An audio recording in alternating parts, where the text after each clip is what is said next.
Okay, I'm on StarTrek.com.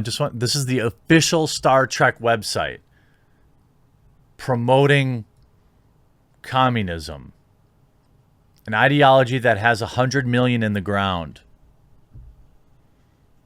Communism is good, actually, they say. Oh, okay. Interesting. Okay, pro-communism. Wait a minute. What's this? What's this? This video is unavailable because we're unable to load a message from our sponsors. If you're using AdBlock software, please disable it. Oh no, what would Karl Marx say? Let's get into the story. We may have finally reached peak woke, or at least most hilarious backfire for the Star Wars franchise. Look, I grew up Star Wars Next Generation fan. Huge TGN fan. But I wouldn't consider myself like a Trekkie. Oftentimes people will ask, Star Wars or Star Trek. I still like Star Trek better. But I'm not really a big Star Trek lore guy. I don't watch all the offshoot programs. There are enough awesome episodes of The Next Generation for me to watch on repeat that I don't really need Star Trek Discovery or Deep Space Nine. It's just not for me. But I know a lot of people love it. I tried to give Picard a go, but that show was just awful from the beginning to the end. And now we have maybe the final nail in the coffin that has me walking away from Star Trek forever. The official account, of course, now promoting literal communism in 2021. You know who likes stealing data? Communists. That's why you should be using a VPN. I've got a great offer for you. Check this out. Huge shout out to this video's sponsor, Private Internet Access. Look, it's 2021 and everybody should have a VPN. The one I use is Private Internet Access. Why do I use Private Internet Access? Well, there's a bunch of reasons. First of all, they have a no-log policy. Second of all, my one subscription is good for up to 10 devices, so I can protect my PC, my laptop, my cell phones, my tablets, and all sorts of other things. I use Private Internet Access. I recommend it to my friends and family when they ask. Look, it's also great to unblock geo-restricted content, websites, YouTube included, social media networks, find better deals online, play games blocked in your region, and protect your identity while keeping your data encrypted. They also have a 30-day money-back guarantee so you can try it out risk-free, and CNET rated it as, quote, spectacular, and it's got PC Mag's Editor Choice Award for the past 5 years. And Private Internet Access has an amazing offer for you, subscribers of the Quartering. If you use my link in the pinned comment down below, you can save 77%. You can get total protection for $2.59 a month. Get your online browsing protected and help support the channel by signing up with Private Internet Access today.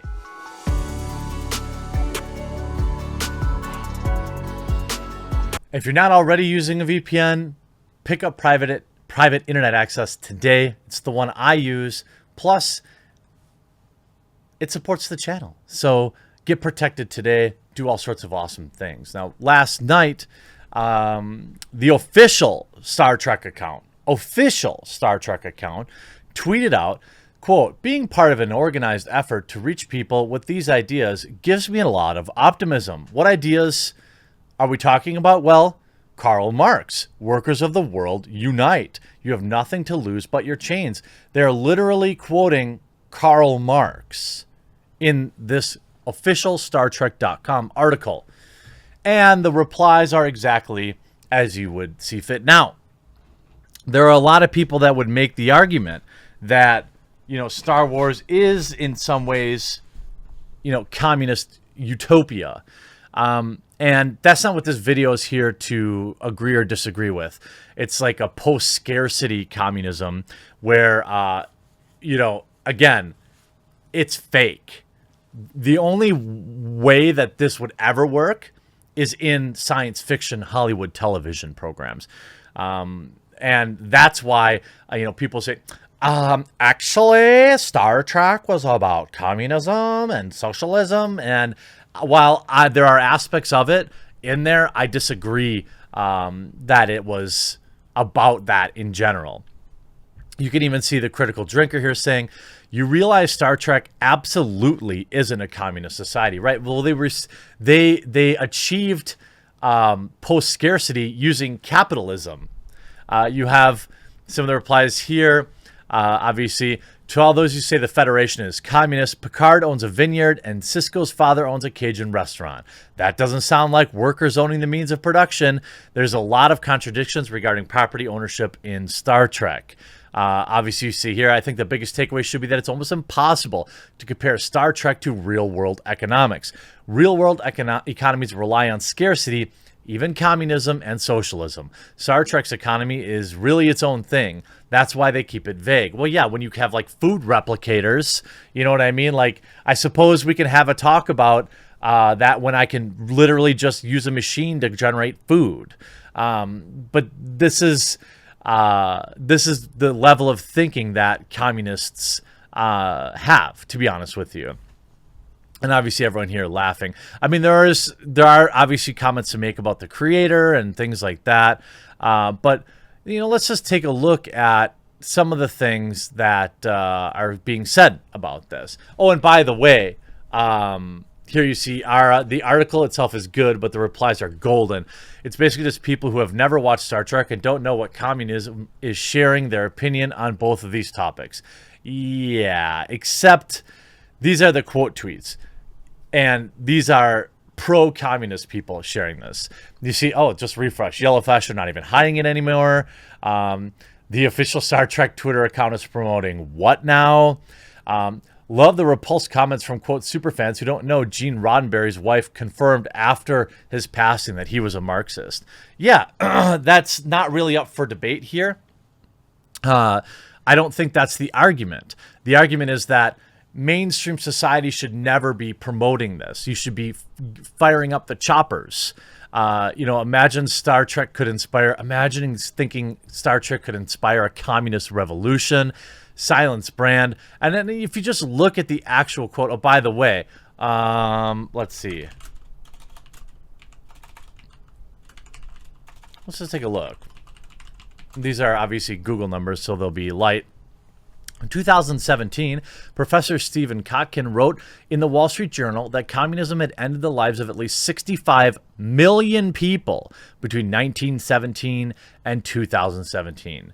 Though communism has ended a huge numbers of people internationally, even more of its victims passed from starvation as a result of its cruel projects of social engineering.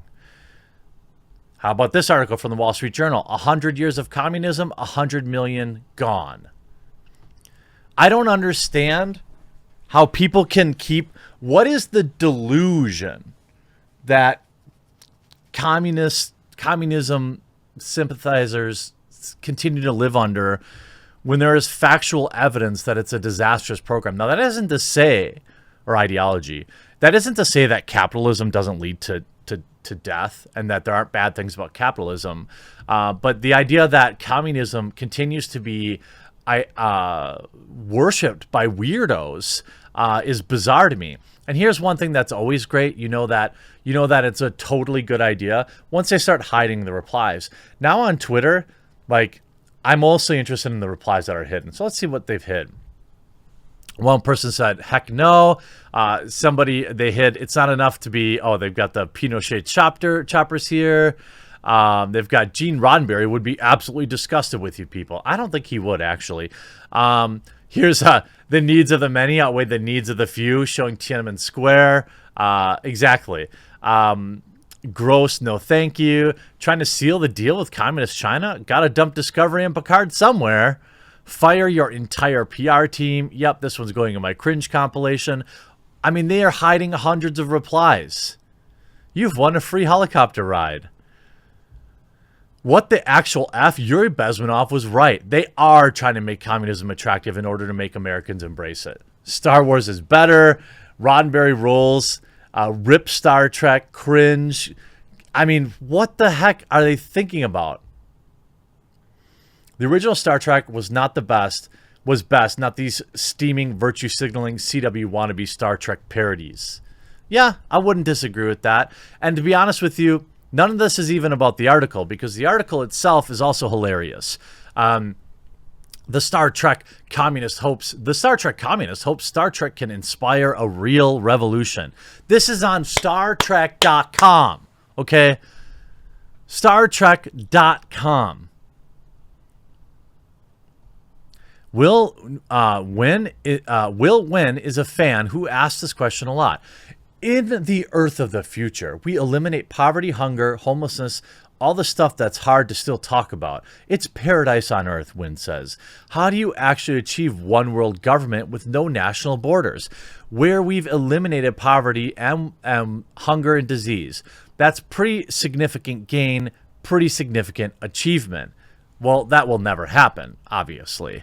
The conclusion is, he says, only through a socialist revolution to overthrow capitalism, going to the next stage of human development, can you actually do that? No.